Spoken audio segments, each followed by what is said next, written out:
সবাই কেমন আছেন? আমি কিন্তু।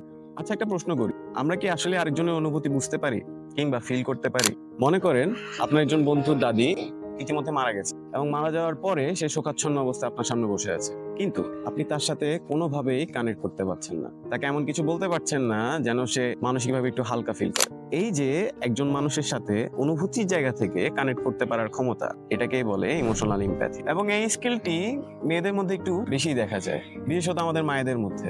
কিন্তু ছেলেদের ক্ষেত্রে কিন্তু বিষয়টা অনেক ভিন্ন, কারণ ছেলেরা এসব দিক দিয়ে অনেক বেশি দুর্বল হয়। ইমোশনকে সামাজিকভাবে দুর্বলতার প্রতীক হিসেবে দেখিয়ে ছেলেদের যে সাধারণ অনুভূতি সেই জায়গাটা কতল করে দেওয়া হয়, যার কারণে হচ্ছে ছেলেরা সাধারণভাবে কোনো আবেগ প্রকাশ করতে পারে না, যার দরুন তাদের আবেগ তাদের মনের গহীনে হারিয়ে যায় এবং আস্তে আস্তে এটি আনকনসিয়াস মাইন্ড থেকে ডিসঅর্ডারে পরিণত হয়। জার্মান নিউরোসায়েন্টিস্ট তানিয়া সিগনালের মতে, আপনি যদি নিজের আবেগের ব্যাপারে একটু সচেতন হন, তার মাধ্যমেই কিন্তু আপনি আরেকজনের আবেগটা বুঝতে পারেন। এবং এই ব্যাপারে আপনার দুইটি বিষয় মাথায় রাখতে হবে। প্রথমটি হচ্ছে, আপনি চিন্তার জায়গায় এনার্জি খরচ না করে অনুভূতির জায়গায় এনার্জি খরচ করবেন, আরেকজনের অনুভূতি বোঝার চেষ্টা করবেন। এবং দ্বিতীয়টি হচ্ছে, মানুষের ইমোশনাল স্টেট কিন্তু মানুষের বডি ল্যাঙ্গুয়েজের মাধ্যমে প্রভাবিত হয়। এখন আপনি যদি একটা মানুষের চোখ, মুখ কিংবা তার বডি ল্যাঙ্গুয়েজের দিকে খেয়াল করেন, তাহলে অনেক কিছু বুঝতে পারবেন। আবেগের ব্যাপারে ভ্রান্ত চিন্তা না করে আমরা যদি একটু সচেতন হই, তাহলে আমাদের জীবনের চলার পথ একটু সহজ হয়।